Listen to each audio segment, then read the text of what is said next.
Hey, what up? You know the face, you know the name, you know the voice. It's the one only Miss Thanksgiving DJ Drama, and this is Watch Loud. Yeah, the new album is the follow-up to Quality Street Music. This will be my 5th album.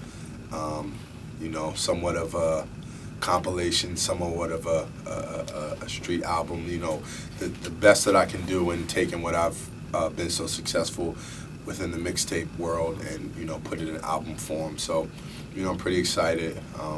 My last album was, you know, my best body of work thus far, so I really want to top that with this new project. And, you know, just, I mean, pretty much the formula is the formula, you know, it's quality street music. I mean, it's a term that I coined, but a term that a lot of artists and music comes through, you know, in my opinion these days. So, you know, I got some good collaborations, some good features, and, you know, some good records. My approach to making music has changed in a lot of ways. I mean, I've learned a lot. I've grown a lot. I feel like I've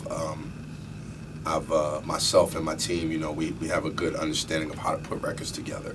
As when I first started, I probably was overdoing it in a sense, you know, maybe overthinking.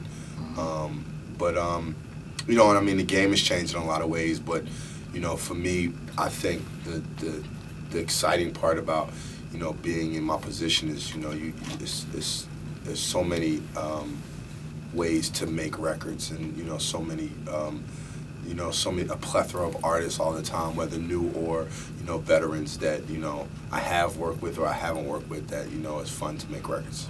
The record Right Back, Jeezy, Thug, and Quan was a record, you know, we put together. It just made sense, you know, when I heard the record. It was something, you know, I definitely wanted to work with Thug on one of my records. We have been working together a lot in the studio and so forth, so I felt like this was the perfect record for him. Him and Jeezy hadn't done anything together, so you know, that was something we wanted to do. And then we went on the Wiz Khalifa tour. The first day of the tour, I played it for Quan, and he was like, yeah, this is a go. So, you know, Quan and Thug have a great chemistry. Me and Jeezy have a great chemistry. You know, for my first single, it's definitely A-Town's finest, you know, and it just it's a street record that, you know, makes sense for me in the clubs, and then just, you know, and bigger than that, just it's motivational music, you know. I mean, just the concept of getting it right back is like, you know, whatever you hustling, whether it's, you know, at your 9 to 5 or whether it's, you know, on your own daily grind, you know, when you got to put out to receive. So, you know, it's just the concept of, you know, what I put out, I'm gonna get right back.